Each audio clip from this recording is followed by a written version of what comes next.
I had one of those sucky dad moments. Yeah, I'm just telling her, hey, I failed, and I just sucked at a dad right there. And she came over and put her hand like on my knee or shoulder, and she was just like, "Dad, you don't suck. It's okay." Like, oh, that's all I needed to hear. That just gave me all the confidence to keep going.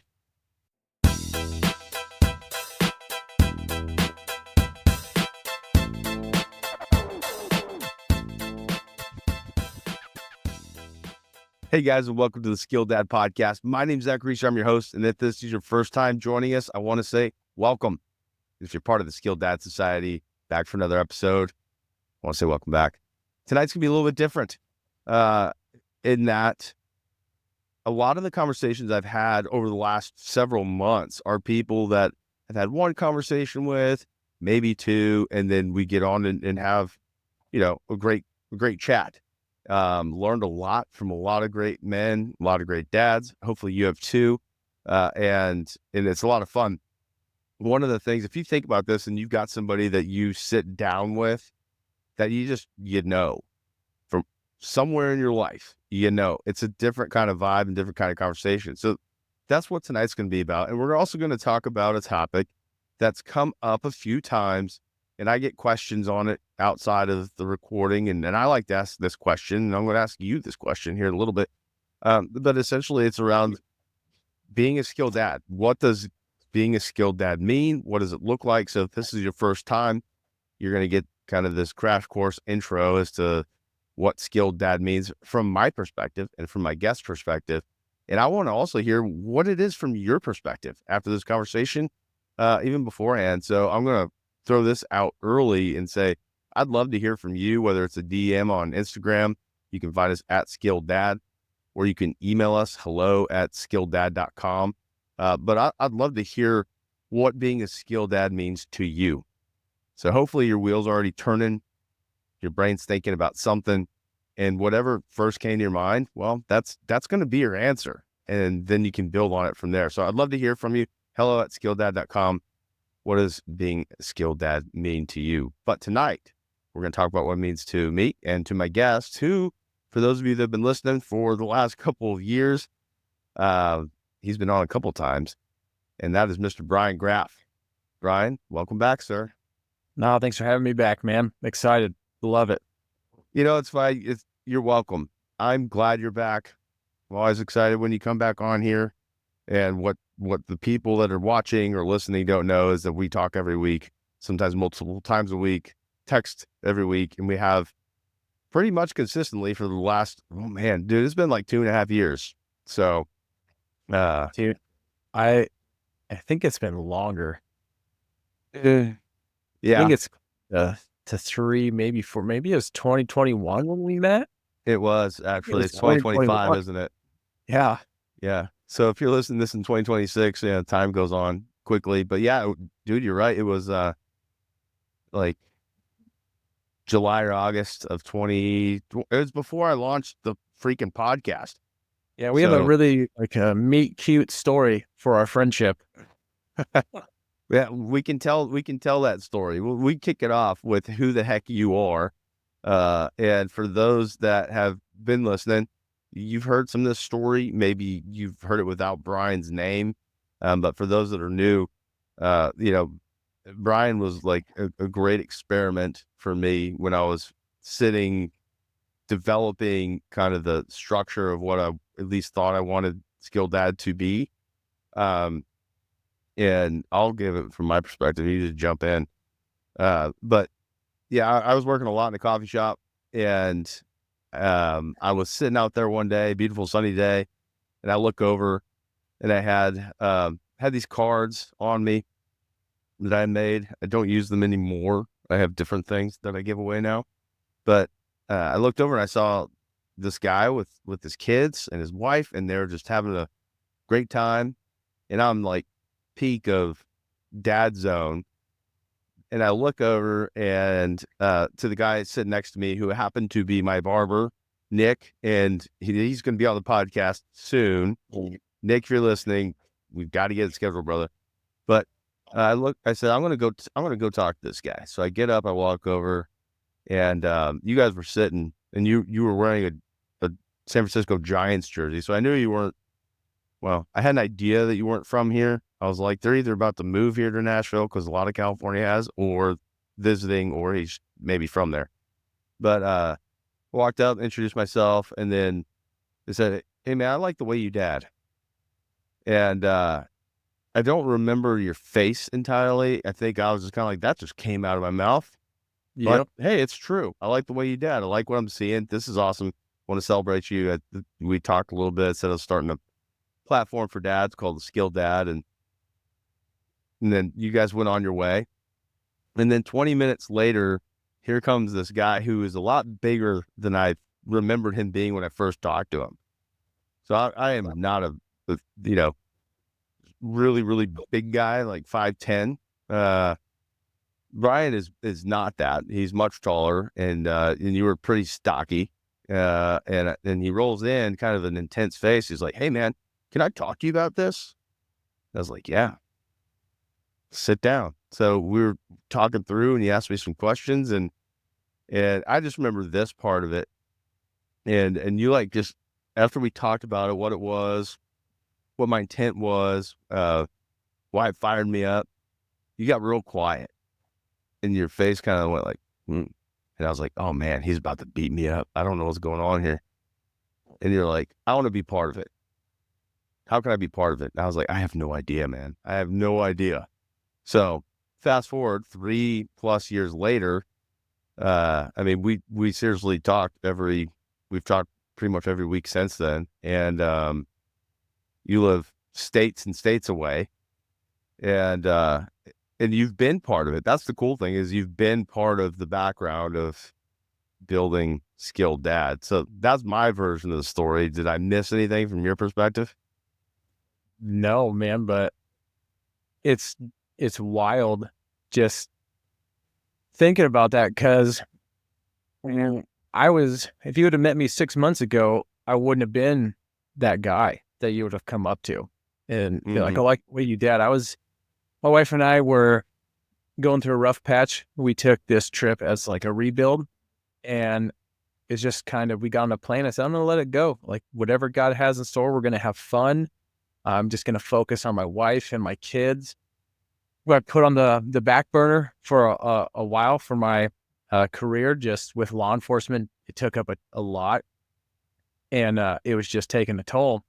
And it was, we were going to go check out Tennessee, and randomly said, "We're going to start on one side, and then we're going to drive to the other, and we're going to split our trip and just see what we like. Maybe we'll move. Maybe we'll invest in something." I mean, our talk was, maybe we'll invest in rentals, and let's go check out Tennessee and do that. And my wife picks this coffee shop and says, "Hey, there's a coffee shop over here. Let's not make coffee this morning. And then there's shops all around, and we can just shop." And you roll in, say your little spiel, like, "Hey man, I like the way you dad." Took me way off guard. And I was like, "Oh, all right, whatever, man." Cool. And honestly, inside I was like, that's a great compliment, because I was not this dad 6 months ago. Mm-hmm. So it was cool that somebody who I didn't know saw something that I was desperately working on, and took your card, walked off to go shopping, jumped online, read your website, and just told my wife, "Hey, you take the kids shopping. I want to go talk to this dude for a minute." And when we sat down, I don't know, we talked for 45 minutes or so, way longer than I expected. And Me too. what I remembered at the end was almost saying what you said, that came out of my mouth. But I just remember looking at you saying, "I don't have any money at all, but I want to be a part of this. Can't I can't like donate. I can't give you money to get this off the ground, but I'll help in any way I can." And I got your number, and yeah, like every week, bouncing ideas off, talking about Skilled Dad stuff, all these ideas. And then for the last 3+ years, yeah, behind the scenes, phone calls, um, Zoom calls, texts of ideas, formats, um, new things to implement. what do you think of this episode? And I'd watch it, give you feedback, and yeah, it's been crazy. It has. Yeah. And we don't obviously just talk about just Skilled Dad, but you said something I want to tap on, because that just kind of popped out, right? And it stuck. And I've used that for 3.5 years, only because it really is that moment. I was pumped. I was pumped to see it, because too often I see a different perspective. I see a different look. I don't see the family is going on. And what you said was like, hey, if you knew me 6 months ago, and I never knew that was a trip, like almost like a repair trip, a reconnect trip, a get together. If you knew me 6 months ago, well, that turned into a sticker. I have this one here. But one of the most fun things that I see, and sometimes it gives me goosebumps. I don't know. I love it. You can call me weird, whatever you want to do. Is that I see a guy doing some awesome stuff. I was at a live golf tournament and handed a few of these out, but the response is almost the same every time. Sometimes I'll say, "Hey, man, I like the way you dad." Most of the time, that's what I say. And I'll be like, "Would you be interested in a sticker?" I'm not asking for anything. I just want to give you something. Just like for you, I wanted to celebrate you. And the response typically, you didn't quite have this. It like came later when you came back. I was like, oh, I'm gonna get beat up. The response is, it's kind of like and honestly, I'd probably do the same thing. It's like, who are you? Are you safe? That's kind of the look. I'm evaluating this cat. What are you trying to sell me? And then when they read it and they see it, it's almost like I see something just shed off of them. And it's like smile. Sometimes it's like a relief because I'm not trying to sell them something. I don't know. And it almost always starts a really cool conversation. I've given out probably like 400 of these things. I've only had one person that was like, no, thanks. Cool. That's fine. Don't take it. It was in Vegas. They were going somewhere. Maybe they're going to a show. I don't know. But my wife was with me and she's like, is that the first one that said no? I was like, it is. Hey, that's pretty good stats. That's, for all your sales guys, that's pretty good close rate. But it really is. It's to celebrate. And that's why I do this podcast, is because I really believe that there's a lot of guys out there trying to do this thing, which is being a dad, being a husband, and all the things, being a skilled dad, which we'll hit on here in a minute, that are trying to do it alone.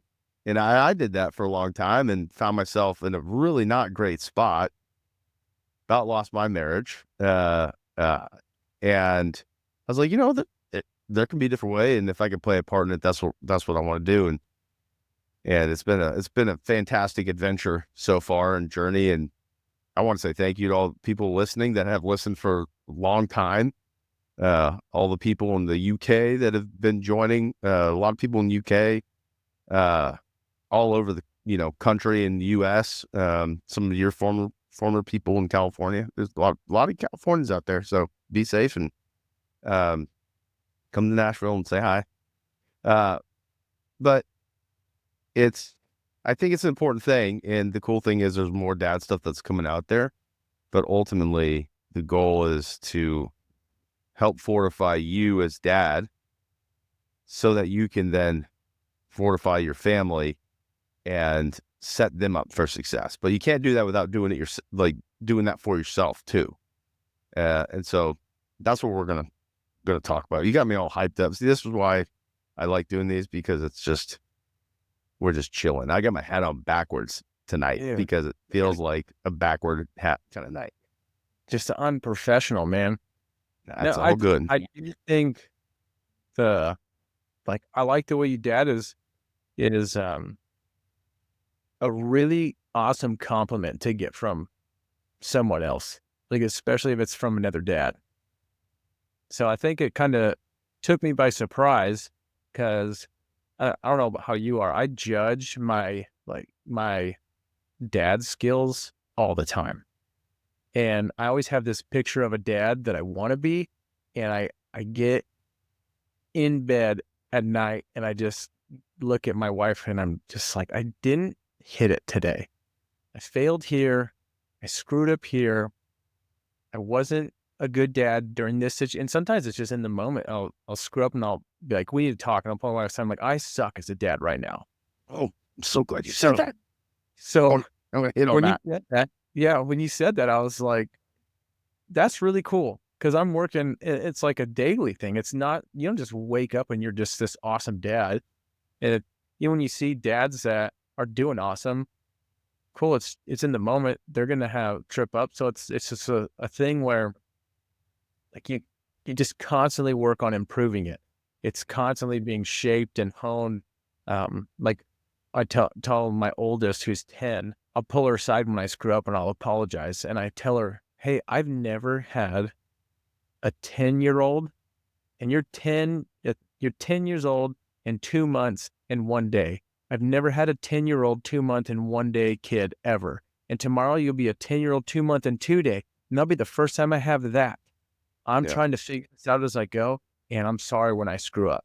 And I'm also sorry when you see it different for your younger siblings, because I've learned from my mess up with you and I'm fixing it on my middle kid, and it's even better, more dialed in on my youngest, but I'm trying. Yeah. Like you, Except they're all stinking different. yeah. And they bring different challenges, and every day it can be a different challenge. And then I'll see the same challenge in my younger two on a different day as they're getting to those ages. I'm like, oh, I've dealt with this before. I know how Yeah. not to deal with it. So yeah, my oldest usually gets, she and I get some conversations where it's like, hey, Dad's really sorry. I didn't handle that well. That's so true though. It's like the great progression. The first one, don't eat that, or you know. Now I will say, I don't know why this is. Maybe it's just who I am, or some things I read. I think when we had kids, helicopter parenting was like a topic as well. And I was like, I'm not going to be a helicopter parent because I want them to learn. Like, I want to teach them to fish. I don't want to continue to feed them because eventually I won't be there. So like when our firstborn, he's almost 10 now, whole different discussion. But when he'd fall, we'd go boom. Like, it wasn't like, are you okay? And we'd run to him like, are you all right? It's like, he'd fall and we go boom. And then if he cried for a elongated period of time, like longer than normal, not 10 minutes, then we would obviously render aid. But that was a thing to help make sure he's okay, but also make sure like that he doesn't get rewarded for our attention because he's crying when maybe it's not. Like he can learn it's not that bad. So eventually, like, he would fall, boom, get right back up, not fall, cry. We give attention because attention is the currency of small children. And that's what we're now conditioning him to do. But those type of things, with the first are so different. And then it's the great experiment. Now the third one, hey, I wouldn't eat that sucker that's on the ground, dude. Like, if you do, it's probably going to taste fine, but that's gross. But you'll be okay if he does it after the fact and we see it. We're like, that's gross. Take it out of your mouth, but you'll be okay. First one's like, oh no, what do we do? But hey, I want to go back to something. So tonight we want to eventually we're doing it, but I didn't preface it very, very well, which is the skilled dad mindset. What is being a skilled dad, and what is the skilled dad mindset? And to your point, getting better and better. That's a big theme of it. And we want to dive into, what that is. But I want to hit on something because you're not alone in this, because I'm there. I can only speak for myself, but I can also speak to the conversations I've had when it's one-on-one. Somebody heard something on the podcast and they feel safe, whatever word you want to use, and that they can have a conversation. And it's not going to lead that conversation. And they've heard something that they resonated with, and they're like, hey, that's me too. I've experienced that, but I've not really talked to people about that. Miscarriage is a huge one, by the way, and that's come up a few times. We haven't talked about it a lot on here, but guys, I'm gonna put this out there. Like, we had a miscarriage 2 years ago. It sucks. No guys talk about it. There's a lot of weird things that go on with it. And if that's you and you're dealing with that, I'm sorry. It's good to find some guys around you. Like Bryan and I have each other. I've got some local guys. He has some local guys that are crew. But I'm just hitting that one real quick, because I just had a conversation this morning about it with another guy. We had one 7.5 years ago. Yeah. Yeah, they're not alone. No, we should do an episode on that. It sucks, but I've had guys request to do it in full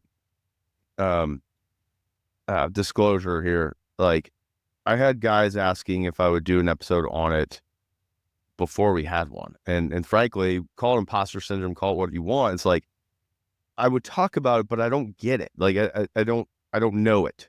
It's kind of like hearing from somebody that's a coach or something that's trying to coach you as a dad, but they don't actually have kids. I'm not throwing shade, but it is like,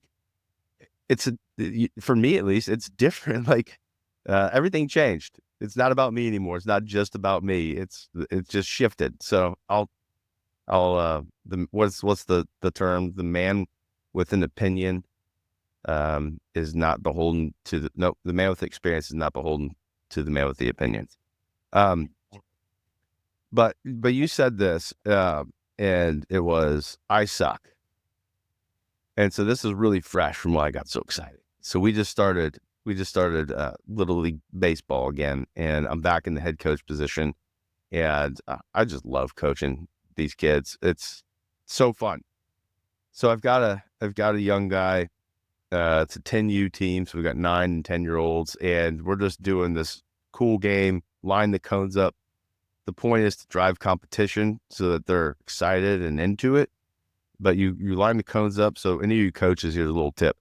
Line the cones up in a V, kind of equally distance, basically going to shortstop and second from home plate.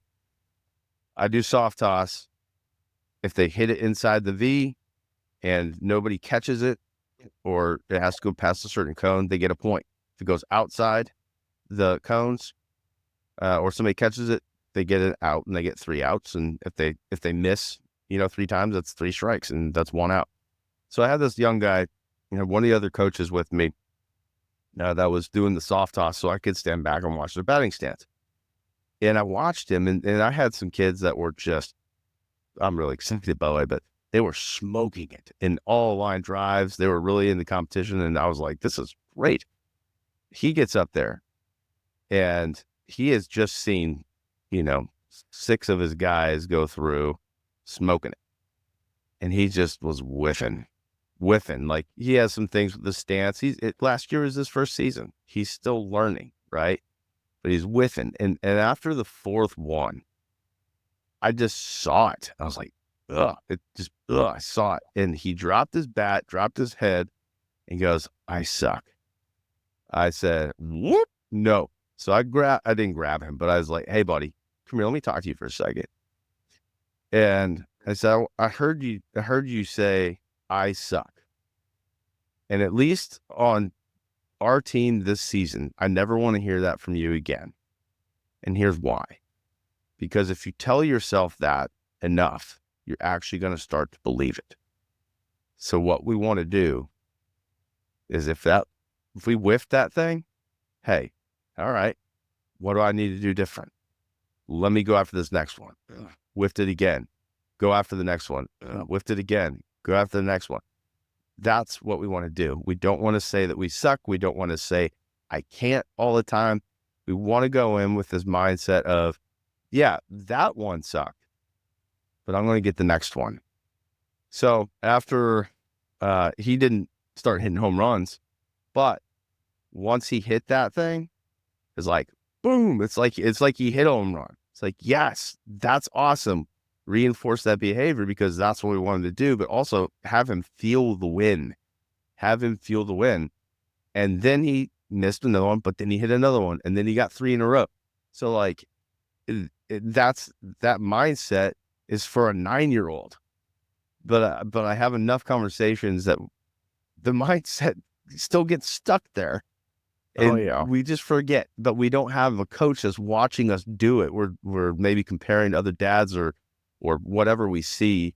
And don't compare to social media, guys. Half that stuff is fake. Yeah. It's fake. So anyway, I went on a rant, but I'm so glad that you had said that, because that mindset, if we get caught in that for too long, and I got caught in it for a while, and it was not good as an adult that was doing pretty well in a career. But a lot of it was because I was isolated. So don't Yeah, isolate yourself. I had my daughter play the coach role. I had one of those sucky dad moments. Yeah, I'm just telling her, hey, I failed, and I just sucked as a dad right there. And she came over and put her hand like on my knee or shoulder, and she was just like, "Dad, you don't suck. It's okay." Like, oh, that's all I need to hear. That just gave me all the confidence to keep going. Absolutely. Because you know what? She didn't just pick up on that. She's learned that. Now Yeah. she might inherently have, the compassion and that, but she's seen that. And I know that for a fact because I've seen it. But that we all have those moments, guys. Like we all, and sometimes they come more frequently than others. And sometimes it's about like, here's an area of our life that is just rocking, and then here's an area that's not. And I think that's just life. I don't know if you and your SWAT team ever had this discussion, but in some of my discussions in former life, work, and I still have it here, but in a different context, we talk about the happy path. So all you developers that are listening, if there's some developers listening, are you familiar with the happy path, Brian? You know what I mean when I say the happy path? Yeah. Some Maybe people I could use it in different terms, but I don't know. some people could use that in different terms, but the happy path in this context is that when you're developing like a product, and it really could go towards anything. Like if you're launching a business, let's just use that. Hey, you're launching a business. And I know there's a lot of really driven people doing some cool things listening to the show. You're launching a business and you make your plan, and everything that you want goes to plan. That's the happy path. Now, the reality is I've never seen a 100% happy path. Me, at least. If you have seen one, I'd love to hear about it. But that's the thing is like, we can make the plan, we can envision the win, which we should be doing, but we have to understand that the likelihood is it's not going to follow the happy path all the way. Someone gets sick, someone breaks something happens to us, something happens to our wife, medical stuff, job stuff, whatever. But what direction do we go? Do we go down the direction where we're consistently in like, I suck mode or life sucks mode? Or do we go with like, this sucks right now? But if we say this sucks right now, it's temporary versus we're going to swing again. We're going to make it better. I don't know. I'm fired up tonight. Yeah, you are. I know. It's like the life. Trying really hard to be the glass half full guy. Always optimistic, always happy. Just knowing, yeah, it sucks now, but what's good about right now too? And just looking at all the praising and being pumped about all the little things during the suck. Right. Well, and also what are we doing during the suck? I think that's the thing is like, we can also be really optimistic, and hope, but hope is not a strategy. So it's like, what are the controllables we can control? Because those things will then help to, uh, help us to feel like we have some control, and you do with some things. You just need to know what they are. But if you're trying to control things that you can't control, that's a bigger deal. But you're doing a lot of big things with brand that you're launching, with, stuff that you're doing with your family. You guys made a big move. Like, No longer in California, baby. That was also for all you Californians, not planned. You wake up one day, go to work, get injured, and then you get told, "Hey, you can't do this job anymore." That's one of those. Thought this was going to be a career. and turns out to not. So then, I mean, I guess I could speak on that right now. That happy path was, hey, I have a job, we're secure, and life's good. Go to a SWAT call out, get injured, and go to the hospital, and eventually get told by doctors, you can't physically go do this job anymore.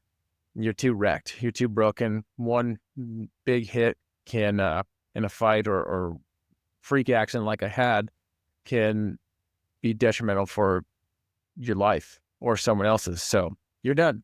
And then it's, okay, what do we do? Well, I can't control now going and saying, hey, I'm going to go back to this job. I got to find something totally new. Well, if we're going to find something totally new, why don't we do it in a totally new area? So move out to Idaho and still not finding anything new. So my plan totally changes.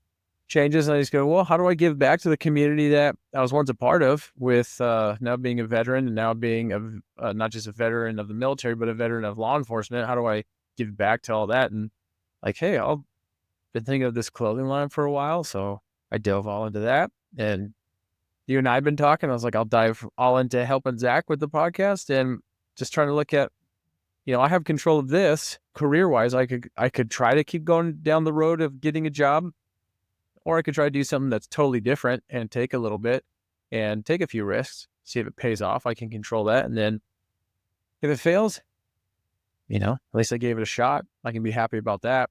And then jump back into the standard life of just working a 9 to 5. But like I told you before we were on the show, I got a board over here that says things to try before I go to a 9 to 5. I'm not through that list yet. Well, you're fortunate that you got the chance to be able to explore and try some things beforehand. Yeah.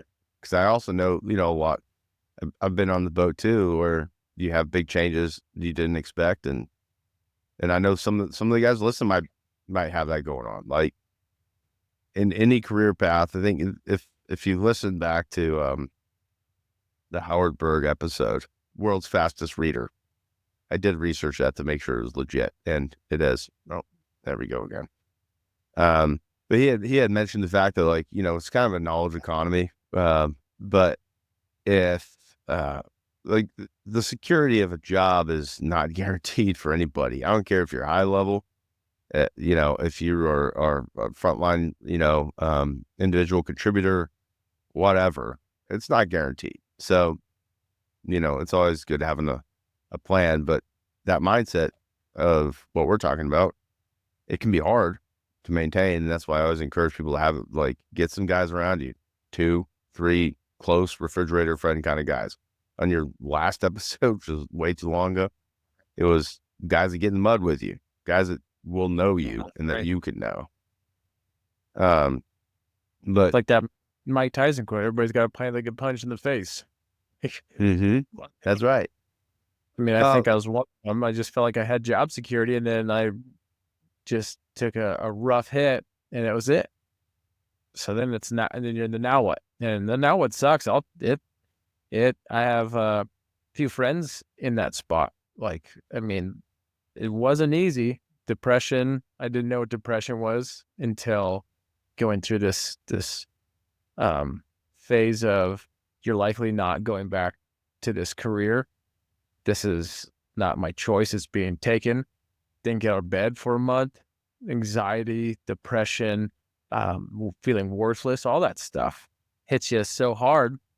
And then you kind of just sit back and go, well, how do I get out of this? And having those core group of friends, those guys you get in the mud with, I had 1 or 2 buddies I'd call all the time. Just say, hey, I'm going through this. Oh, yep, I've been there. Went through that. This is some helpful tips of how they got through it. And this is what to expect next. And it's just constant phone calls to this 1 or 2 individuals. And then now I'm one of those 1 or 2 individuals for 1 or 2 other guys who, hey, what do I expect next? Because this is what I'm going through. I'm like, yeah, that's why I text you. If I don't hear from you in a couple months, I probably know where you're headed. So I'm going to try and get in the mud with you and help you get out of the mud. Yeah. You're hiding. Yeah. But you got to know somebody to know they're hiding. No, it's just life, man. That's life. And us as dads, so this is a Skilled Dad podcast. Us as dads, we don't necessarily, we just don't have the luxury of totally checking out. Now, some choose to do that, but I know if you're this far in the podcast, that's not you. And that's not Bryan and I. And when you get in that mud, you're going to get out. You're going to get out. You'll find those guys that I would encourage you to find those guys that'll help you do it, because it's a lot easier when you have those people around you. But let's switch gears a little bit, because we're talking about a lot of these things, and now I want to put it directly in the context of the skilled dad mindset. And everything I think that we've discussed is part of that. So I want to ask you first before I give my answer. But when you hear skilled dad or skilled dad mindset, either one, like, what is it that you think of? I want to hear your answer so I can just copy it. That's why you're going first. For me, the skilled dad mindset is, I mean, I can speak just from my own experience. When I was in those holes, it's looking out at my wife and my kids and just knowing I got to be stronger for them. I can't just sit here and fail. I've got my wife and my kids depending on me, and not just depending on me. I have my son watching me, and I want my son to grow up to be a solid man. And I want my daughters to see an example of what a solid man looks like. Not that I'm a solid man all the time. I fail. I have my sins and my issues that I deal with, but I think the skilled dad mindset is just knowing every day I'm going to work to be better. I'm going to take the steps to perform better as just a man, perform better as a husband, perform better as a dad. I'm going to have setbacks, but I'm not going to let those setbacks keep me there. I'm going to, at times, come to my wife or come to my kids and say, hey, I'm sorry. And I think it's important that they see that I do that, and tell them I messed up. I shouldn't have reacted that way. I shouldn't have responded that way. I shouldn't have been so over the top due to whatever is going on in my head with my stress, and dumping it out on them in something so small. But also do that in a way where I'm not saying, I'm sorry for this, but I did it because of whatever. I'm not going to give like an out for myself. I'm just going to apologize, let them know I was in the wrong. And then from there, like right there, make the change to be the dad I want to be the husband I want to be. And sometimes that's hard, because I got to step right out of this mindset and go right back into being fun. Like the kids are out playing. Okay, I just messed up. We apologize. Let's go play and have fun, because that's what they're doing. And just get, well, you used to be able to get down on my hands and knees and run around and tackle them and play with them. That's not really happening too much. But, getting out there, getting dirty, having fun with them, and having that, just that mindset, knowing like when you're in it, you also got to get out of it quickly. So process it quick, get through it quick, and then move on. And not necessarily forget about it, but no, like I got to build to be better than that. Yeah. If any of that makes sense. Maybe I landed the plane. I don't know. No, it does. I mean, it does make sense. And I think the last 2.5 years of anything, of the direction that conversations go. Because if you're listening for the first time and you're still here, like, love it. I'm so glad you're here, because it means you're also getting value out of it. And that's why I do this thing. But when a conversation is good and real, like there's certain DNA and things that have popped up enough for me to see pattern of how everyone's different. Our lives are different. The context is different, but there are these rhythms and patterns and wavelengths that are going through, or dads are experiencing. That is the common thing. And that's what I want to continue to work on to develop, because that's an area where a lot of us experience it. So if we can help in those areas, that's where we want to be. So no, it totally makes sense. And for me, the skilled dad is a lot of what you said, with the sense that it is, and it's funny to watch you, because some of your body language, you were doing this, like, I want to get better. And I think that's a great example of it's a getting better and leveling up. Yeah. So we talked about our firstborn. We didn't know. I didn't know. I mean, most of the books were written by ladies at the time, and I appreciate their values and their opinions. I also wanted to hear from a dad. Like, what have you experienced? And I wanted something that was just kind of like, here it is, right? And and for me, the skilled dad is an aspirational thing. I'm not the skilled dad, but the mindset of skilled dad, that little mantra for me, is something that will stick with me. And I run this podcast and I screw up every day in one realm or another. Just ask my wife; she'll tell you. But when you go through and you have those things, it's like, okay, boom. And I'm going to use that 10-year-old swing example again. It's like I can get in that I suck mode, but it's like, all right, I learned from it. Will I do better next time? Because I'm probably going to do that again because I've got a habit somewhere in there. How do I bust that habit? How do I bust through? And so from an emotional, psychological standpoint, it is the getting better and going in with, I am skilled, or I aspire to be skilled. And skilled to me is that you are capable. And I need to pull a definition up because I've looked at it multiple times, but you are capable and beyond just being like, good, like you're a level above and you're getting better.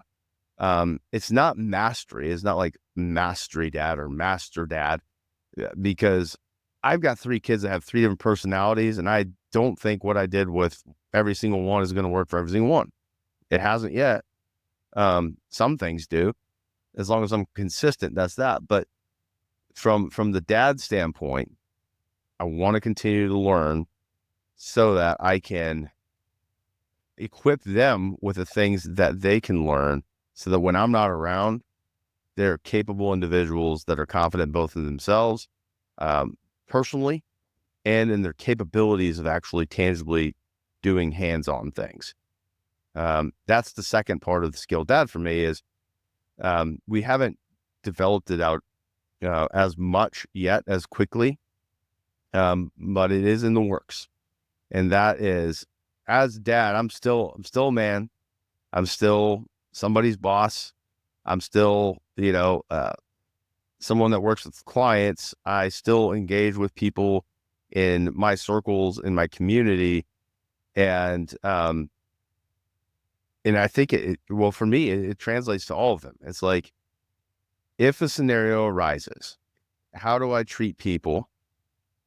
And if there's something new that I haven't experienced, how do I tackle that thing? And if I go in with it with the mindset of being skilled at it, I'm going to go learn it. And I'm going to go and at least be proficient and eventually be better than just proficient. I don't need to be a master of everything, but I want to be capable in doing it. And it's holistic. It's, the things that we experience, all of us, hey, we've got jobs. Majority of us have jobs. You have a job. You're building something in an entrepreneurial side of things. Like, that is a job. You might be working a 9 to 5. You might be working a 9 to freaking midnight. Whatever you're doing, like, that is a part of our life. We all deal with finances. Money is a thing. If you don't have that problem at all, that is amazing. I don't have a Patreon yet, but hello at Skilled Dad. Feel free to, come join that way.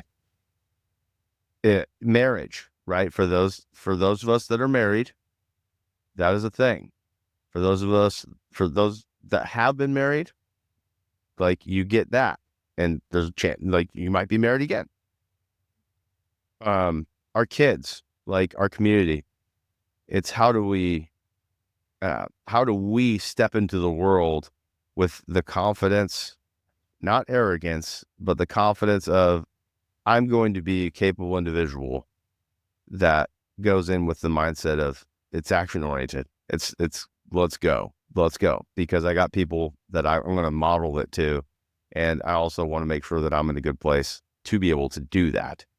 So that's the spirit of Skilled Dad for me. And I think it is Yeah, I am curious about some things that, words are powerful, right? Words are powerful. So if you find some different resources or things like that are focused on the other side of being a dad, I think it's missing the mark. I really do. And there's some great people out there that are doing some awesome things, and, go follow them, go check it out. Don't just listen to me, listen to them, because we're all coming from different perspectives and have different tips. But my challenge to anybody listening is like, be a skilled dad. It's more that mindset. You can call it whatever you want, whatever works for you, but it's the spirit of let's get after it. And when we get in the mud, hey, we're going to get out faster. We'll still get stuck in a little bit, but we're going to get out faster. If I want to build some things, I'm going to build some things. I want to know how to use a hammer. I'm going to learn how to use a hammer. My dad never taught me. I'm going to learn. Where do I learn? Well, come back here, SkilledDad.com soon, and we're going to help you with that. But those kind of things, your kids will pick these up from you, even if you don't directly teach them one way or another. So what are you going to choose? What are you going to choose? So I think being capable is like a great word to just keep in your head. Like, when you're a dad, just know you're capable of being a dad. May not be the best dad, but you're capable of being a dad. And maintain the mindset of a skill is continually worked on, continually craft it. You continually get better at it. And we should constantly be learning how to be better dads, and whatever that looks like for each person, whether that's getting better at giving kids more quality time, getting better at teaching your kids, getting better at showing your kids what a healthy marriage looks like between you and your wife, getting better at showing what true friendship looks like through your friendships, getting better at learning, getting all that stuff, growing. It should never be stagnant. You should never feel like you've gotten to the point where you've got it all figured out as a dad, because you're going to wake up the next morning with a 10-year-old and 2 months and now 3 days, and it's a whole new day with whole new challenges. So yeah, being capable is awesome. And then knowing that it's something that you grow and you work on in your own skills. Yeah. Can you imagine, like, when you roll out and when you're out in different places, and the idea of being dad, like, you can start seeing it more and more on people. Now, this is going to depend. Maybe you're already in the circle, and that's amazing. But I think it's the idea of having it in the forefront. It's the capability and confidence to go and execute, essentially. But you roll into some place and there's other dads, and rather than let's see what I'm trying to say here. When I give this to people, the one thing I didn't talk about is when they're with their wives, they always show it to their wife. And then what I see after that, and or when they're with their kids, what I see after that is usually the wife, like, I mean, they all smile. The wife usually gives them a hug, or, like, rubs their back or whatever, show the kids, and the kids are like, you are a skilled dad. We don't need to have this constant kudos and be told that we're doing great all the time. That said, sometimes we got to make sure we don't forget it either. And so when we're with other guys, that we can have some more of that encouragement and brotherhood, and also challenging each other to become better. And that's what I hope, drives a conversation with people when they listen to this and they talk to their friends. And but ultimately, I hope someone that's listening to this gains different things, little nuggets, because we just covered a lot of topics. But hey, we got a lot of topics in our life, and we're not ready for all of them. But we want to build the manual or a resource of a foundation where you can go and build on your fundamentals, have a place to learn from, and also to contribute to.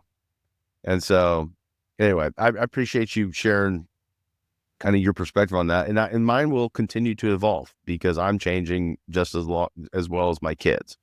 So in 10 years, I'm going to be a different guy because I've learned more. I've had more lashes. I've had more wins, whatever.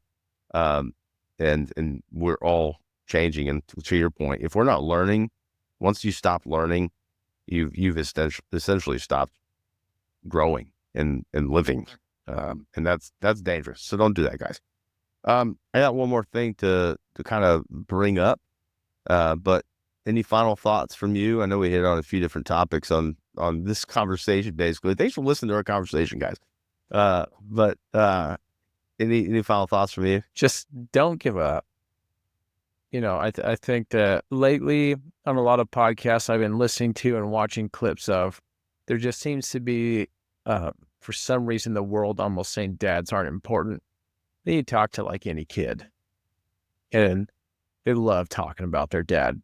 So even if you feel you're in this phase of life where you just are a failure, like your kids, you come home and you're just a hero in someone's eyes, in your kids' eyes. Just build on it, be confident about it, and just keep striving, keep working on it. Yeah, good. Statistics are not favorable when dad's not in the picture, boys. Mm-hmm. Don't believe what you see. Don't see everything on social media and think that it's true. And the statistics in history when dad's not in the picture is not good.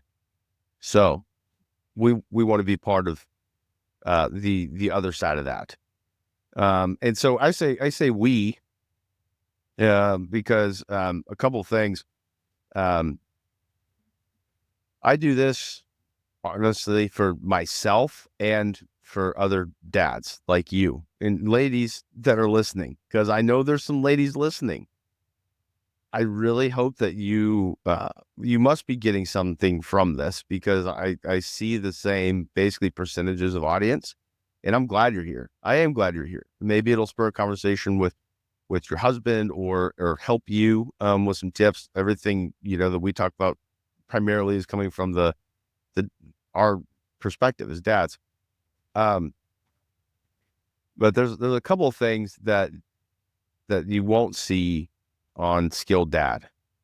The number one thing is we want to be positive and encouraging, because frankly, there's enough junk out there that's just the opposite. And all that does is, you are what you eat. So if you feed into that, it's going to feed into you. And so we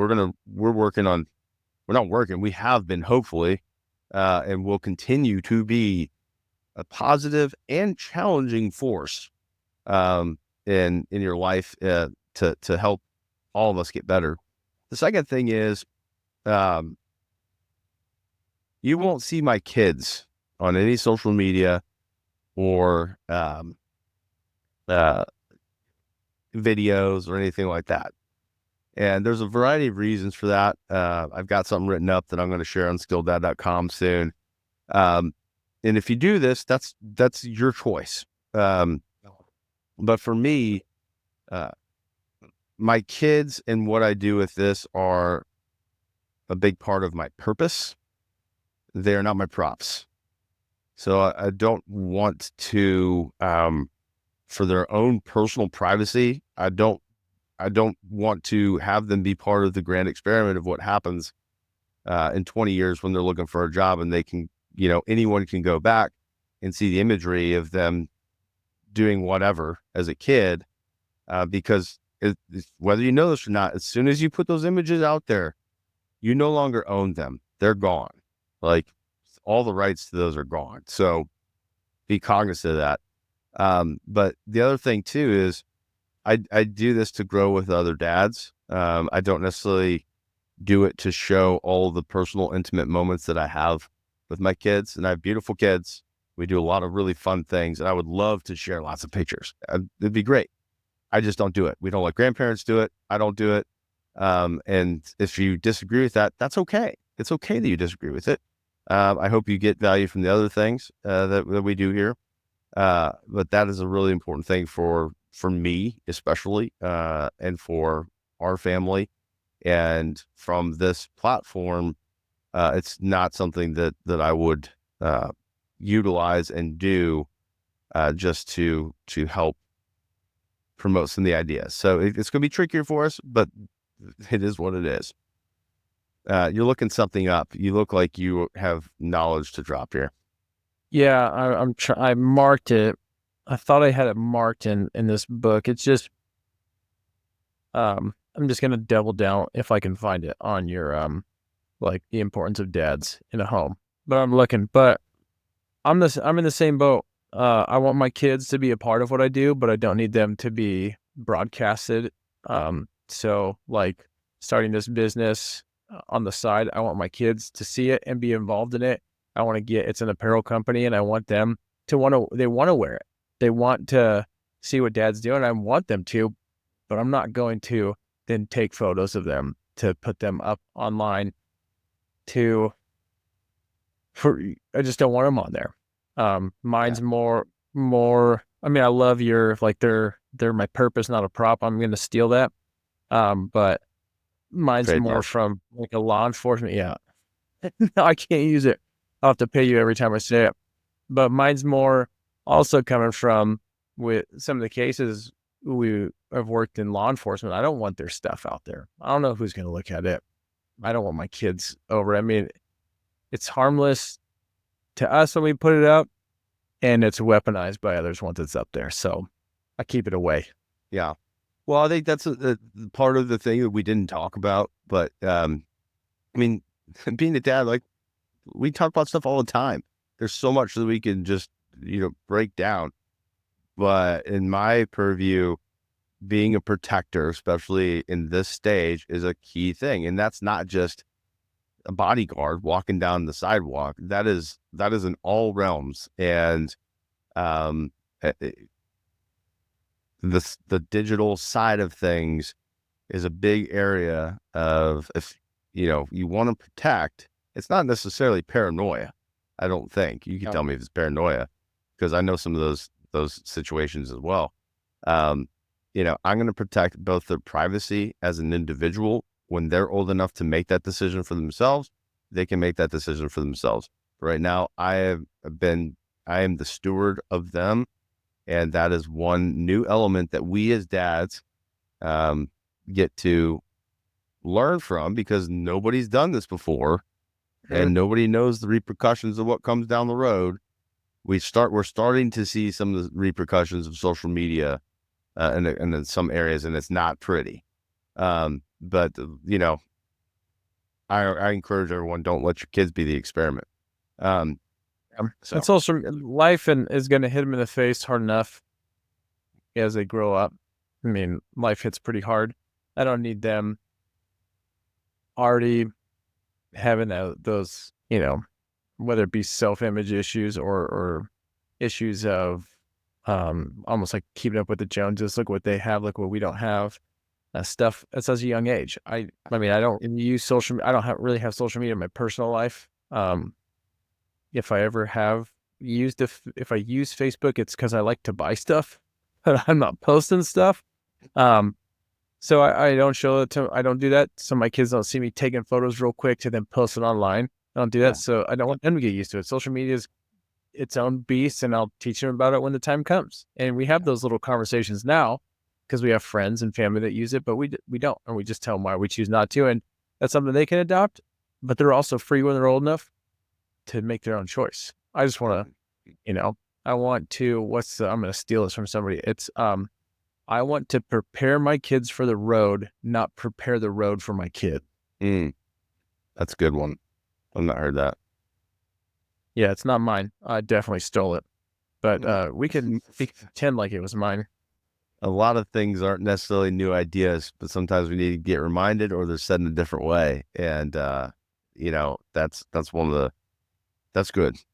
Prepare my kids for the road, not the road for my kids. But see, there you go. Prepare them for the road, and they're going to walk down the road, have confidence, be equipped with the things that you modeled for them, that you taught them, and they're going to have a leg up. Frankly, they're going to have a leg up. So the last thing that I want to throw out before we wrap this particular episode, conversation, is so for the last 3+ years, when I first started this thing, I went out of the gate, really, really fired up. For those that have been listening for that long, I just want to say thank you, again, for being here, because honestly, I would do it if there were like 5 people, because somebody's still getting, and I really believe in helping other people with this thing, because I'm learning and growing with you, and you all motivate me. You really do. And in the second year, I lost my brother.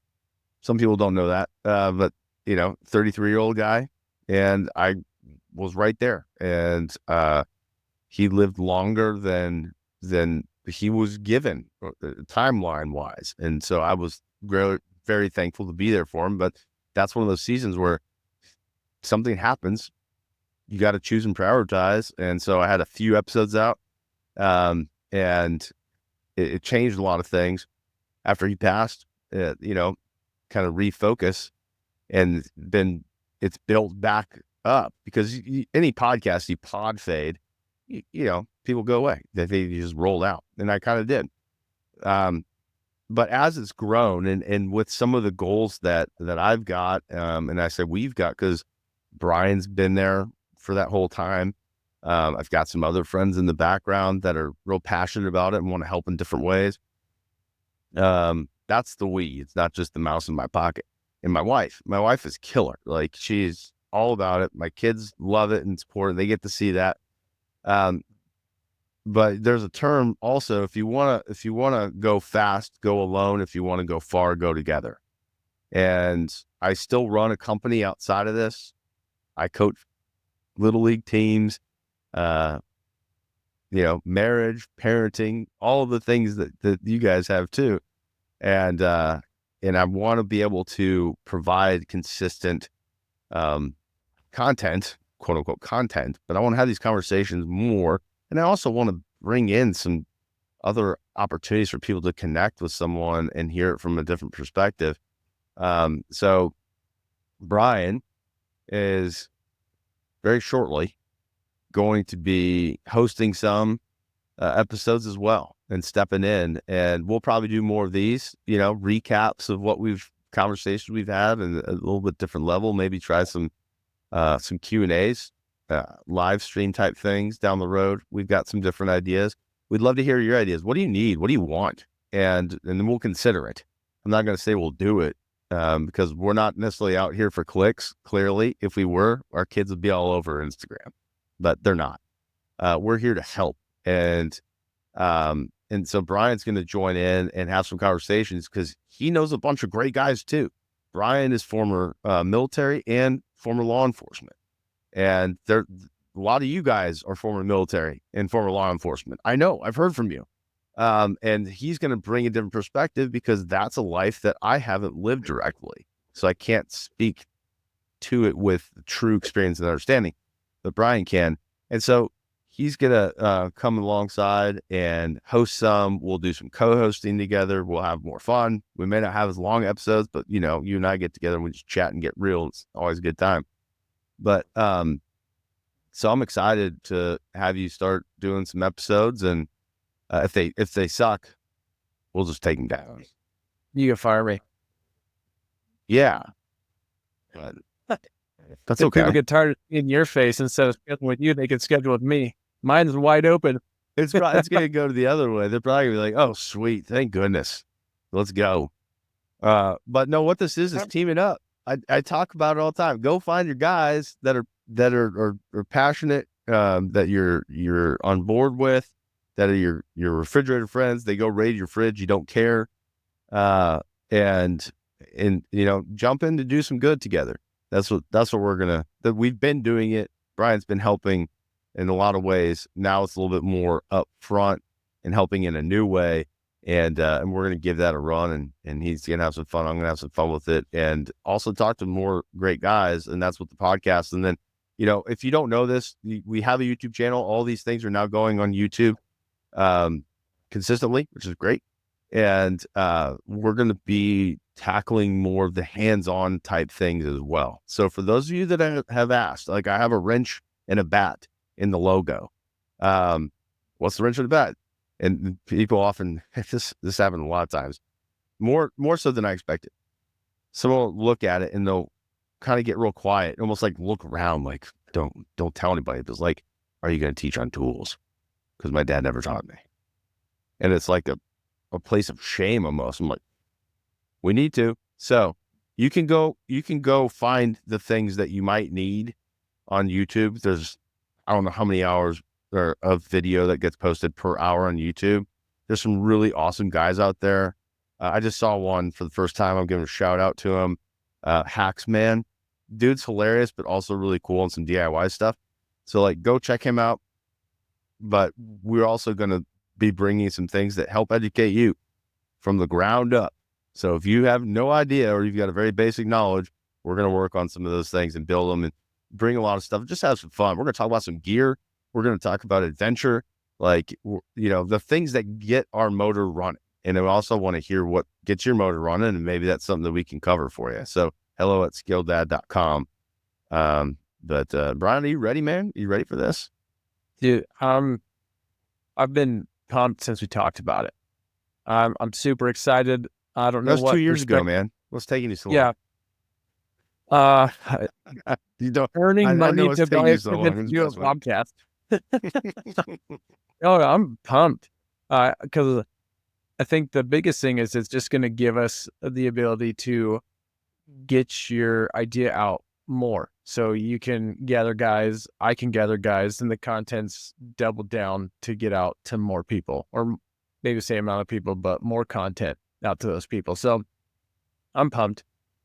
I mean, awesome. I don't know what I bring, but I'm here. I'm somebody who can ask questions and engage in good interviews. I think I have a pretty good skill set of interviewing people. Yeah. Been doing it for 12 years. You did an audition with what you were doing with veterans and law enforcement before, and you did pretty good. So I was like, this is worth rolling the dice. I'll tell you what, if I didn't consistently see what happens when I give this silly sticker to people, I probably wouldn't keep going, because I'm like, well, it's a fun idea for me, but there's no value to others. That's not been the case. I've had to reorder these things multiple times. And if you want to experience that, and just see what it's like, go again, email me. I don't have a funnel for it because I'm not even selling them. All my marketing buddies are like, why aren't you doing this? I'm like, because right now I just want to be a force for good. I want to build for good for you and for me. So if you want some of these, I will send you some of them. I owe you some, Bryan. I'll send you like 5 of them to start or something, and then just hand them out. See some dude doing something really cool. You can use the term, find your own term, whatever, to celebrate. But it's a really interesting experience, and has started some really cool conversations with a lot of guys.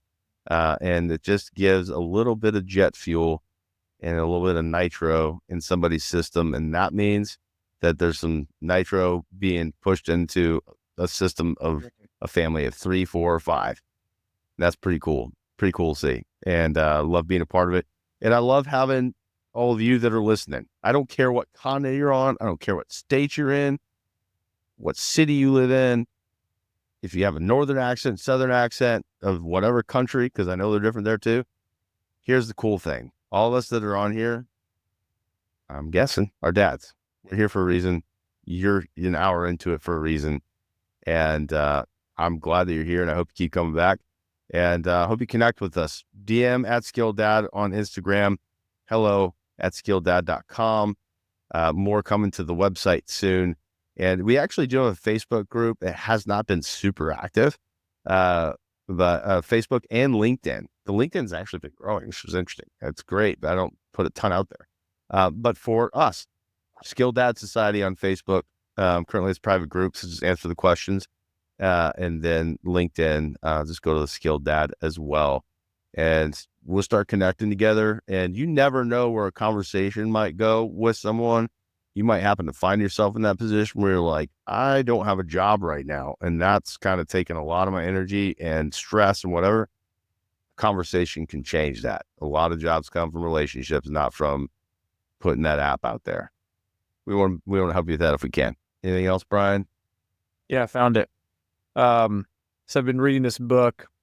It's I don't know if I'm a very strong Christian, very strong believer. And I've been reading this book called Apologetics for an Ever-Changing Culture by Sean McDowell. It's pretty cool.